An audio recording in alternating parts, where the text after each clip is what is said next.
And now, Move the Sticks with Daniel, Jeremiah, and Bucky Brooks. What's up, everybody? Welcome to Move the Sticks. DJ and Buck with you, and excited to have a good friend of ours joining us here right from the jump. Trevor Sikkema hopping on with us. Trevor, how you doing, bud? Good to see you, man. I'm doing great, guys. Home stretch, right? I mean, like, this is where last couple of weeks get to, tell people about the gems, the people we love outside of, the general top 50s, top 100s, everything like that. And so it's exciting, man. And I'm also I'm excited to see where these guys end up going. So it's good to be back with you guys. All right. If the name of the show, your co-host, NFL Stock Exchange. Yeah. So your energy stock right now, where are we at? Where's that stock looking like? It's still high. And it better be high, honestly, because shameless plug here. We're doing a 7-round mock draft for charity next Tuesday, starting at noon, making every single pick of the draft. And so we did this last year for the first time. All the proceeds and everything went to charity for it. And so my energy level better be up because it's like a 7-hour stream. So I got to at least get there before I talk about taking a nap here. Man, that's unbelievable, off, man. Yeah, I don't even know how you get ready for a 7th round mock draft to play with two people. That is crazy. What are one of the things that you're really surprised? Well, not even surprised about. What are you excited about with this class? What is it about the 2026 class that has you the most excited? I'll tell you honestly, I think it's because it's going to be so dang different. Like I think that some years when the class is really solidified at the top with a lot of good players, there's a lot of groupthink, right? We just go, oh yeah, this guy's good, and a lot of everybody's top 20s, top 30s, top 50s, whether it's media side or even the NFL side, it's a lot of kind of what we expected, but outside of maybe the top 10 players, I think there are a lot of teams. There's going to be a huge difference on team boards. I saw you guys talking about this not too long ago when it comes to like scheme fits specifically for a lot of teams. Like a specific scheme fit for a player in this class could be the difference of a guy who's maybe ranked 70th for one team and then ranked 35th for another. I think that that's just the big difference. And so to me, that's really what I'm excited about. Like, is it the most talented draft class at the top? No. But I think that also just means that scouting staffs have to really, put their hard hats on and make sure that they're picking the right players for their organization, their scheme, their coaching staff, all that kinds of stuff. So I just can't wait to see where a lot of these guys go because I think consensus is going to be all over the place when it comes to who actually gets picked where in the draft. Yeah, I think it's a great point in terms of how different the valuations are going to be on the individual players. I also think I was trying to, this draft just feels different, I'm trying to put my finger on it. And then the one thing I was thinking of was if you think of quarterbacks like tent poles, they kind of hold up a draft and they kind of that's where you go, okay, this is where the trade action is going to happen. And these are the quarterback, these are the non-quarterback teams. And these, here's the handful, 3, 4, 5 guys. And that kind of dictates the flow of the draft. When you have really like 1.5 guys in this draft where we're like, okay, and one of them's going 1-1. I mean, Kirk Cousins is already on television talking about the fact that he's excited to work with Fernando Mendoza. So that ship sailed. So now you get into the Ty Simpson thing, like where does he go? And that's a long debate and discussion about where he lands. But there aren't those little markers that kind of indicate where the movement's going to happen. And that's why I'm fascinated. I know in talking to folks, everybody wants, and this is like this a lot of years, everybody wants to move back. And everybody thinks there's going to be a lot of movement. And yet I have not talked to one team who's like, if this guy gets in range, boom, we're going to get him. So I'm fascinated to see what the movement looks like in this thing. Yeah, I mean, like it's as high as number 3 overall, right? I mean, Monty Ossenfort, he did some wheeling and dealing back when they got Paris Johnson to where, okay, he was at 3 and then he's outside of the top 10 and then he pops back up. And gets, Paris Johnson Jr. Like, he wants to do that again. Like, I'm sure that they love some of the top guys that they could pick on the defensive side at number 3, but and that offensive line, they got to know that's a priority. So they'd love to sort of do that same blueprint and that game plan, but who moves up, right? Outside of the Cowboys at 12, which it's like, I think everybody just thinks that Jerry's going to, do something crazy. But outside of the Cowboys, I'm with you. I haven't heard anybody who says, oh yeah, if this player is at this spot, we're really going to think about getting aggressive. So I'm just not so sure it happens, even though I agree with you. I think there's a lot of teams that are going to want to try to trade back. Trevor, one of the things that typically happens when you're evaluating an entire class, there are a handful of guys that become your guys. And sometimes it may be the stars at the top. Sometimes it could be someone that is underrated, but you just take a liking to him. Give me a guy or two that is like, you've already pegged, hey, man, this is my guy. I'm all in on him. I'm staying 10 toes down on him.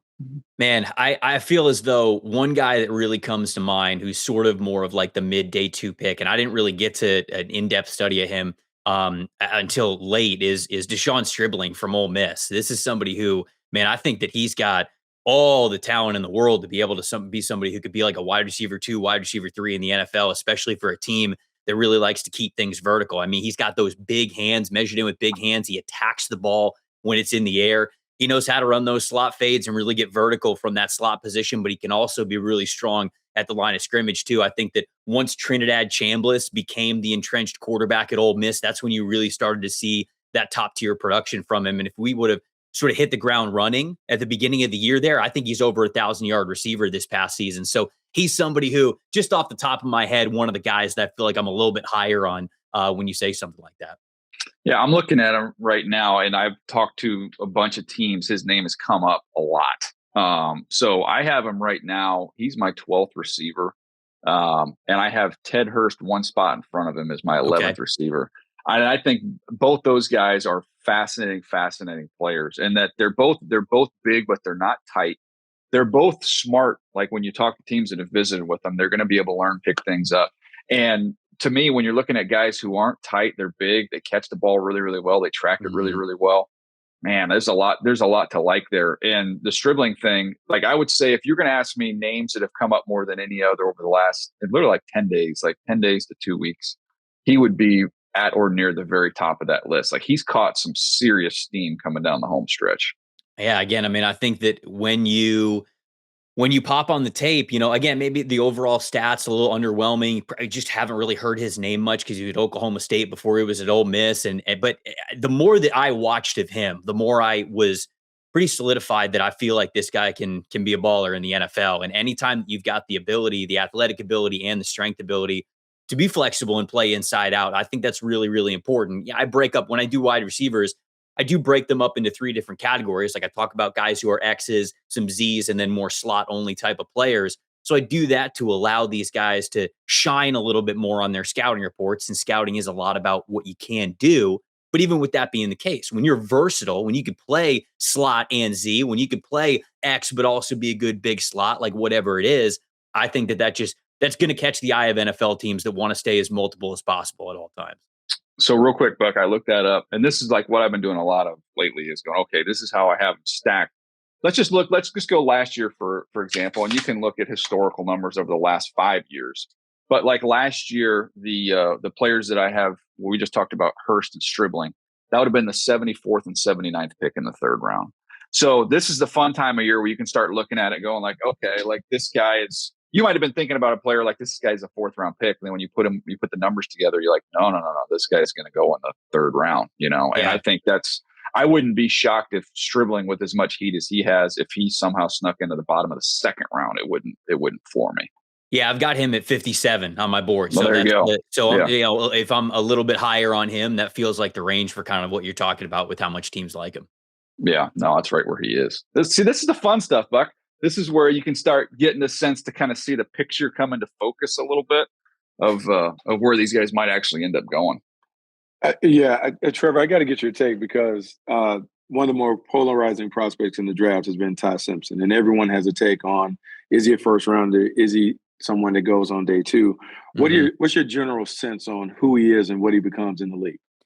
I like Ty Simpson, man. I don't know if that's like, hot enough for people at this point because he's either, a franchise quarterback or he's trash and there's no in between. But when I look at Simpson, I mean, he was somebody who I watched him for summer scouting. So even before he was a full-time starter, there weren't a lot of snaps to him before this past year at Alabama. But when I watched him, I was like, okay, I see adequate arm strength from him. I feel like he's processing the game at a decently high level despite not being a full-time starter. I'd see him go through some full field progressions, things like that. And then when he was the starter this year, I mean, halfway through the year for Alabama, I talked about him maybe being QB1 in this class with how all of that stuff just seemed to get better. Again, the processes of making protection calls at the line of scrimmage, being able to not panic and see those ghosts in the pocket, get through your progressions, but then find a backside dig route if that's what was really open on that play. Ty Simpson also threw more over the intermediate middle of the field this year with more success than any quarterback in the NFL in this class. So that's from the 10 to 19 yard range in between where the numbers are. And I like that because you have to be able to attack that intermediate middle of the field to unlock everything that you want to in a passing attack in the NFL. But then, of course, you get to the middle of the year, teams start to get tape on him. That first, matchup that he had against Brent Venables at Oklahoma, boy, Brent Venables got him good, and he really was dialing the pressure up, and Simpson just could not deal with it. And he was dealing with a little bit of injury as that season went on. But I thought he bounced back the second time that he saw Oklahoma in that college football playoff, and that game was better. So I like all that. All that to say, he's a little bit undersized for what you'd want from the quarterback position, but I feel like he does have an adequate arm, and he sees things very well. So this is a player who I think can start and win in this league. Now, is he going to be a franchise caliber quarterback for you? I've got reservations there just physically from him, but the way that he processes the game, even after just 1 year of him being a starter, to me, that gives me faith that you could draft him late first, early second round and feel like you could get a really solid starter, or at least throughout his rookie contract. And then who knows, we'll see for his second contract. So that's the range that I have him. I'd be comfortable with, of course, that draft quarterback tax of taking him in the back end of the first round, early part of the second round range. It's so interesting because there's so many good things about his game, but then he's an outlier in so many different ways. And what you hope is a team that is committed to being a quarterback factory takes him, develops him, gives him an opportunity to eventually play, and maybe he exceeds expectations, much like people talk about in the comparison to Brock Purdy. Mm-hmm.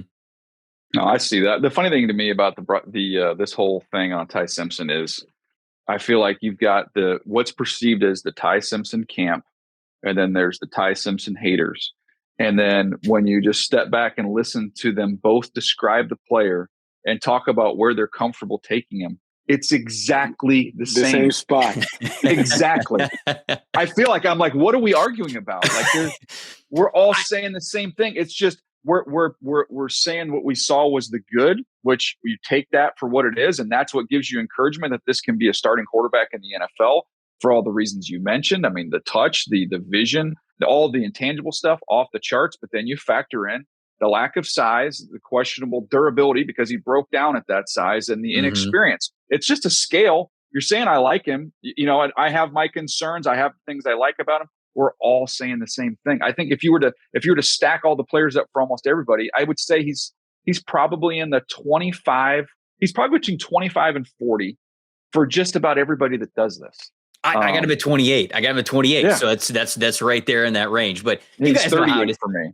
Everybody's got a take on a quarterback. Even if you don't have a take on a quarterback, I feel like you've got takes on a quarterback. That's how it is when we do this thing. It cracks me up, man. But it's to me, landing spot's everything. Arizona's the one that I've said from the jump is the one that makes the absolute most sense. And we'll see again. It's just where do they pull the trigger there? And for peace of mind, if you really like him, it's going to cost you like a fourth round pick to just move up into the back of the first. I mean, it's kind of like you just pay that tax and move on. Yeah. So we'll see. He'll be interested to see where he ends up going. Let's take a quick break. When we come back, I want to hit you on some of your favorite traits from players in this draft. I think this is an interesting conversation. We'll get to that right after this. All right, guys, let's jump into this one. This is a fun one. I know, Trevor, you've dug into this a little bit. Top 5 traits that you appreciate about players in this year's draft class. I'm guessing there'll be some crossover here with the three of us, but you want to go? Should we go round robin? Let's go round robin. So just go one at a time. So you go one at a time, then Buck, you follow, and then we'll just keep this little train going here. Go ahead, Trevor. All right. Okay. All right. My first one, I'm gonna go with Carnell Tate's hands. I mean, I think that this is an easy one, right? I mean, like when we look at him and what he was able to do this past year, over 85% contested catch percentage from him this season. That is unbelievable. And it's not just a 1-year wonder thing. He's above 50% in all 3 years that he played college ball. You go to his just catchable passes caught, so not even like through contact, above 96% this past season. He's as reliable as it gets. And that's why, when we talk about your receivers that could go early, for Cleveland specifically, I mean, this is their guy. They need reliability at that wide receiver position. I think Carnell Tate's hands are about as good as it gets. Yeah, that's great. That's a great one because his hand-eye coordination is at the top of the charts. I'm going to go with Jeremiah Love. Jeremiah Love is my best player. He's my top player. And I just think his balanced body control, we'll put it together. His balance and body control is unbelievable. We talk about someone being able to execute a jump cut like LaDainian Tomlinson. I haven't seen someone cover that much distance in ground laterally since LT was doing it for the Bolts. And I just think that Jeremiah Love is special and spectacular. And part of the reason he is because when you run downhill inside, he can jump cut and get in and out because he has such great balance and body control. But it also shows up when he's on the perimeter, whether it's catching passes or running to the corner. He just has the ability to put his foot in the ground, stop, start, and regenerate that explosiveness. And so to me, it's all about his balance and body control. I love it. I'm going to go my first one. I'm going to go with David Bailey's get off. When you look at him get off the ball, there's some things you see and some things you feel. When you watch him, especially in the game against Oregon at the end of the year, you can just feel him. And it got to the point where you just like just playing with a little toy out there because once that sets up everything else that he does, but you can feel his get off. So I'll go David Bailey's get off for my first trait. Yeah, I mean, when it comes to David Bailey, I feel like I'm a little bit lower on him than most people, but that's just because I sort of look at the other areas of his game and I see a little bit of drawbacks. Like, okay, can he hold the line of scrimmage the way that you want to for a 3-down player? Like, what happens when he doesn't win with speed? However, all that to say, I have a little category sort of in my scouting notes to have for a player that basically says, like, do they have a trump card? Like, is there a thing that is almost like the rest of it? Not that it doesn't matter, but it just makes up for so much of any sort of deficiencies. And for David Bailey's scouting report, that first step explosiveness is in that little trump card box that he has. Not every player gets something like that, but when it is, it's rare. And so I absolutely agree with you there. My second guy, I'm going to go with Spencer Fano's balance.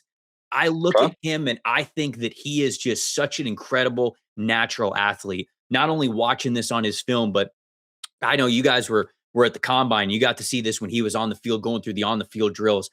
The balance that he has where he can just conjure all sorts of power at any time, all the way from his feet through his hands, no matter what he's being asked to do. It's so impressive to me. And there's two stats that I really like here that actually highlight this from him. One, it's the 1.6 pressure percentage overall over the last 2 years. He just did not give up a lot of pressures over the last 2 seasons. But then specifically, when it comes to his balance, which I think is everything for an offensive lineman, when it comes to your feet always being under you, the grip strength that you have, the core strength that you have to maintain these blocks, everything, 0.2% pressure percentage on throws where the time to throw was over 3 seconds. So that means he's not only engaged with defensive linemen, he is having to hold on. And you see that balance from him when they not only execute their first move, but their counter moves as well. He is able to stay with them. He's still got his feet underneath him. And that balance was so impressive. And to me, it shined in those areas. Man, that's a good one. He is fantastic at the point of attack. I love watching him play. But this guy, I love watching play. Caleb Downs, and I'm going to say his FBI, his football intelligence there you go. Is off the charts. When I look at my notes and all the things I talk about, it's always IQ, instincts, awareness, diagnostic skills. I love the fact that he is continuing the family business, his dad, Gary, his older brother, Josh, and just the way that he plays. And because he's been so well-schooled playing in 2 systems that are pro-style in nature, Alabama, then Ohio State, under pro-style coaches, I just think that he is a plug-and-play player. And even though I would say his game isn't flashy, it's a kind of game that tends to result in a bunch of Pro Bowl appearances and a lot of success with the defense that he commands. I like it. Piggyback on both of those. Yeah, Downs. I mean, everybody that's been around him at both schools is the smartest football player they coach. So that shows up out onto the field. So I love that one. And Fano's balance, I would say, like going back through my notes, that shows up in his ability to recover. Even if he gets himself in a bad spot, he's able to recover. He stays off the ground. He's able to put himself back in a good position. So those are 2 good ones. I'm going to stay on the offensive line side, and I'm going to go Vega Ioane's torque. When I look at offensive line, one of the things I love, and I go back to like the Logan Mankins of the world, is that once they get their hands on you, it's over. Like he's just got such power and torque in his hands. He gets his hands on you, the play's over, and you can't get off. There's so many plays where you see him driving guys, and you see that there's just like a resignation on a defender of like, frick, I can't, I'm done. Like, and it just ends up poorly for him. But he's just got so much torque and power in his hands. So that's I'm going to go with that one for my second one. I feel like there's so many times where I'll hear either like former or current offensive lineman, there's the famous quote where he's like, there's nothing like moving a man from point A to point B against their will, but it's beyond the physical thing. It's the like mentally beating them down where they know, like you just said, when this guy gets hands on me, okay, what am I going to do about it? And I think that is something that shines with him, no doubt. My third one, I'm going to go with Oregon safety, Dillon Thieneman. I'm going to go with his hips. That's the trait that I'm going to go with him, because he's a little bit smaller of a safety prospect, right? He's got some lower percentiles when it comes to the overall height and the length, but specifically the weight, right around 201 pounds is what he measured in at the combine. That was just 27th percentile for the safety position. But then again, you watch this in the combine drills that he went through, and you watch this on his film consistently. That man can flip his hips explosively and yet in control in a way where I don't think any other safety in this class has the ability to do it. When we use the word range, we often are talking about coverage range. And of course, Dillon Thieneman from his days at Purdue, he showed you that he could do that from a single high center fielder alignment because he's got the speed, but also because he's got the hips. But I think the range for Thieneman is more than just coverage. It's also run defense range, where this guy can come and fill the run for you from 12, 15 yards out, whatever it is. He can come flying down, make a good tackle, make his presence felt in the run game. And the reason why he's able to do all of that is because he's flexible. He's got those oily hips that we talk about with corners, but he's doing it from a safety spot. Man, I'm going to stay right there in Oregon, because I think part of Thieneman's success can be attributed to facing this guy, Kenyon Sadiq, every day in practice. And I'm going to talk about Kenyon Sadiq's catch and run ability. His yak, his ability to just make things happen after the catch, terrific. When you think about a tight end who's really a jumbo slot receiver, or ATH as they call an athlete, taking fly sweeps and bubble screens and those things, that's uncommon for a guy his position. But because he's so big, fast, and physical, because he dominates the seam and he can make it happen when he gets the ball in his hands, I just think someone's going to find a mismatch creator, and they're going to exploit those mismatches when he is able to be utilized at the next level. I love both of those. You guys going to Oregon for a couple goodies. I do think, by the way, Thieneman, Buck, did we talk about this with the connection with Ainsley? We did. Derek Ainsley in Dallas. I'm telling you, man, if he ended up being the 12th pick there, that would not shock me at all. Him and Tosh Lupoy haven't worked together, and the way that everybody says going through there that Tosh talks about him. So that'll be an interesting one. Sadiq's going to be fascinating as well. All right, I've got 3 left here. I'm trying to decide how I want to rank them. I'm going to go Keionte Scott's play speed. He's just one of those guys, when you're just going through guys and ripping through guys, every now and then there's something that just pops when you're watching him. And he's not a perfect prospect. I get that. But when you watch him blitz, when you watch him, obviously you watch the Ohio State game and watch him trust his eyes, jump it and go. He plays at a different play speed than everybody else on the field. And I didn't know he would run that fast. He ran 4.31. I thought he'd be like a high 4.3, low 4.4. I didn't know he was going to run like that. Right. But yeah. I thought he was one of those guys that, and for better or for worse, he always trusts his eyes and he shoots his gun. Like he goes. So he's one of those guys when you watch him, he's just playing at a different speed than everybody else out on the field. Yeah. I think Keionte Scott's awesome. Like he probably the best run defending corner in the draft. Well, I don't know if you want to call it corner, safety, whatever. I know he played nickel, but I mean, the way that he approaches run defense, he is such front side or back side. It's almost more fun to watch him when they run away from him than when they run at him. You know what was funny was at Miami this year, they would run a lot of underfront stuff where they would stack the line of scrimmage, obviously with the 3 defensive linemen on one side of the line, but then they would put Ruben Bain and Keionte Scott on that other side, on that underfront. And they would basically tell teams, go ahead, run that way, see what happens. And a lot of times it did not go well for the other team because either Ruben Bain's blowing it up or Keionte Scott's blowing it up. I'll stay with Miami for my next one. This is my boy in this class. Like I know there's all sorts of conversations about age and some injury history stuff, but I love Akheem Mesidor. He's a top 15 player for me. And specifically, the trait that I love about him is his motor, his toughness, whatever you want to call that from him, because he is somebody who not only the backstory of, listening to when Jason Taylor talked about, when he was going from more of an interior defensive lineman to an edge rusher, he said, he started getting into swimming. He started to getting into like his body, the conditioning, making sure that he was doing the tough stuff. And I remember Jason Taylor was saying this, I can't remember which interview it was, but He said Ruben Bain came out to the pool with him one morning with Akheem Mesidor, and he said, "Hey, you do this swimming workout with me." Bain got like halfway through, and he's like, "Brother, I'm done. Like, I don't know what you're doing here. Like, this workout's crazy." And so, not only that, but two specific stats here with Akheem Mesidor when it comes to his motor.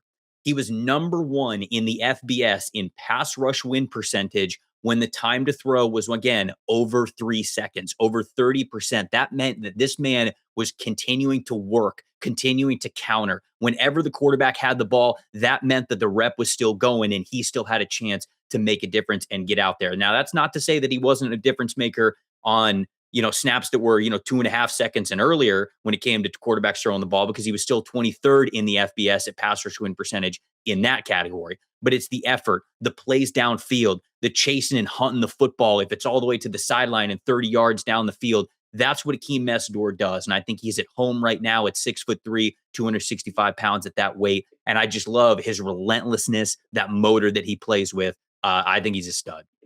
Man, you talk about studs. Now we get into where people are talking about what we call our red stars, guys that we absolutely love, that we're going to bank on, that we're willing to put it on the line for. And I'm going to go with Jacob Rodriguez, and I'm going to go with his ball awareness.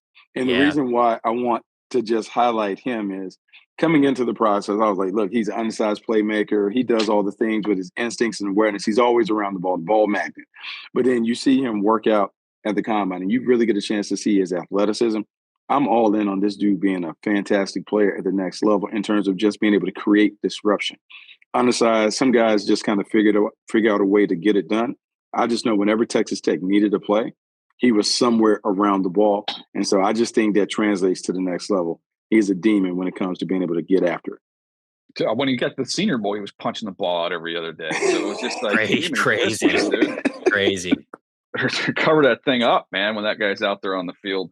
The Mesidor thing, going back to that one real quick, Trevor, like a lot of teams think he's the best interior rusher in the draft. Like in a draft that PT-wise is not great. And they're like, okay, well, this kid, we're going to be able to kick him inside and let him rush inside when we get to sub stuff. So it'll be fascinating to see not only where he goes, but exactly how they utilize him and what they do with him. So that'll be a fun one. I'm going to go, I've got 2 left.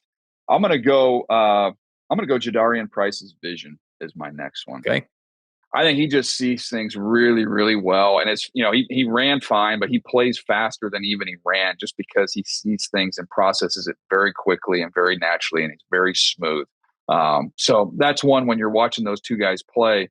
And the knock on him has been like the limited production of the pass game. I'm like, well, come on, man. Are you going to take the other guy off the field? Like, that's not, it's an opportunity situation there. He's going to be fine. He'll develop more in that part of his game. But, I remember going back in the early part of my career and we were going over positions and studying them, and they were like, what are the non-negotiables? And it's like, well, I don't care if you're the biggest, fastest, strongest, toughest. If you have no vision, you're gonna have a hard time playing that position. So 100%. That to me is his best trait. So I'll go with that one.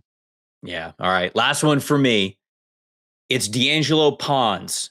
And it's the dog in him, baby. That's what that's the trait that I love with D'Angelo Pons and in this class. I mean, guys, I need my corners to be a little bit crazy, right? Like you need your corners to have irrational confidence. I said this on our podcast a couple of episodes ago. Like, even if you get mossed 3 times in a row by the same receiver, I need you to still come out and say, I don't care. I'm better than you. I'm going to get you on this next trap. I'm going to grab an interception, whatever. That's what life is like as a corner. And I feel like D'Angelo Pons embodies that. I know he's not built like an outside corner, but the physicality, the feistiness, and of course that explosiveness that he plays with, it's something that I'm willing to bet on because, he reminds me of like a Brent Grimes or a Jair Alexander, right? These smaller corners who just played with that attitude that made you feel like you could play them on the outside against even some of these bigger receivers where measurably they wouldn't match up. But again, when you're measuring the dog in somebody, when you're measuring that mentality, he's going to be as tall as you possibly can. So I love D'Angelo Pons. He's a top 25 player for me. And that's why. Nice. That baby. Well, I mean, look, I like putting a big grade on him. He reminded me so much of Kenny Moore when I watched him. I think he's a natural nickel corner who's going to have a lot of success. I know people talk about, well, he didn't play a lot on the inside. You can just tell with his instincts. And as you talked about the dog, he's going to find a way to get it done. I'm going to talk about somebody that we talked about a lot post Senior Bowl, and then it kind of died down post-combine. And I'm going to talk about Malachi Fields' ball skills. And prior to the combine, before he posted a slower time, we were talking about this guy potentially being a first-round pick. When I go back and I look at the tape, first at UVA, then at Notre Dame, he just wins and wins in a bunch of different ways, particularly on 50-50 balls down the boundary. And as someone who's big, 6'4", 220, I just felt like he was smooth and fluid as a route runner. And even though the time makes some people nervous, I just think in the red zone, he's going to find a way to score a bunch of touchdowns because he's bigger and better than everybody when the ball's in the air. I love that one. Fields is one of those ones where we were just talking about this earlier, where you watch guys. I liked him as a player. Then, he had a nice week at the Senior Bowl, runs slow, and it's like he's just kind of bleeding his way down my list. And then the other day I did a course correction. I'm like, I like this guy as a player. I know he didn't have a ton of production, but I liked him as a player. I gotta kind of get him back up into the neighborhood where he belongs. So I kind of pulled him back up, but that's a good one. And then Trevor, I was going back through my notes. Bucky and I were talking about this the other day. Pons is my guy. Every year I do this with one player. Buck will remember the Jalen Hurts one, which was, I don't know, there's just something in my gut that's just telling me like this guy's going to end up being better than we think he's going to be. So I put him as like my 49th or 50th player in my last update of my top 50. And I was like, I'm not going to be able to sleep at night because there's something telling me this guy's going to be good. And that was Pons in this draft where I'm like, there you go. I just don't sleep well at night not having this guy in my top 50. So he crashed the party here for this final one that's coming out. But I was looking at my notes and it was outside press, run easy, always in phase, fluid, quick trigger, runs feet through contact, awesome versus Miami, 7 career interceptions. The last thing I wrote, Dawg! Exclamation point. So there you go. Let's go. That echoes your sentiment there. All right, my last one here. I'm going to go Keylan Rutledge, his temperament finish. So again, when we think about offensive linemen, like we talk about strain to finish, to and through the whistle. And I get it. People always say, it's a passing league. I still think when you have an offensive line that has that type of temperament, and sometimes you need that one alpha dog to kind of bring that out of other players, kind of a force multiplier with him. And when the first tape I watched was a rivalry game against Georgia, and you see him driving dudes 20 yards down the field and putting them on their back, I'm like, okay, yeah. This guy's made of the good stuff here. And it reminded me, going back through my notes on him, going back through my notes on Marshall Yanda when we drafted him in Baltimore. And I'm like, man, there's a lot of similarities here and just how these guys are wired, how they play and how they finish. So that's something I always am going to take into account with offensive linemen. I think he goes in the second round when it's all said and done. But I'll go Rutledge, temperament, finish. Look, I think that you brought up a great point about how he played in a rivalry game. And obviously you like to watch like, oh, okay, like what was the guy's, best game and worst game. But there's 3 specific games that I love to try to watch of prospects if I can. When there's hardware on the line, right? Whether it's conference championships, college football playoff, national championship, whatever. Rivalry game, of course. And then are you playing against your old team? And that's a lot more, that's a lot more common now because there's a lot more transferring. What was your attitude like and how did you show up against the team where you used to be? So those 3 categories are important. And I agree. When you play well in one of those games, DJ, that means a little more to me when it's one of those games that there's a little bit more on the line. Yeah. Go Google. If you haven't done it, please, if you're listening or watching, just Google Marshall Yanda versus Iowa State. Just sit back and watch and enjoy him and what he did in a rivalry game. And you're going to want to wear a neck brace when you watch it. That's my one piece of advice.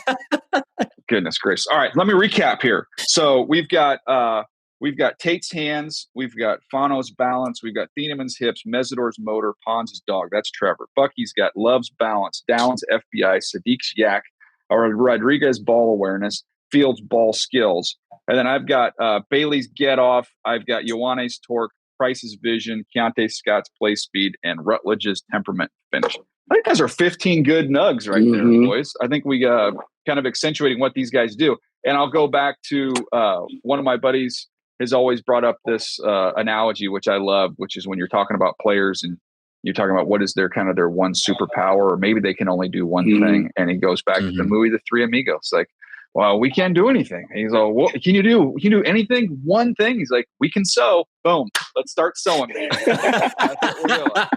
So everybody can do something. I didn't know we were going to get a Three Amigos reference here in this podcast. That's good. Everybody can do something. They aren't 100% terrible. They all have something they can do well. Let's figure out what the heck that is. But that's good stuff, man.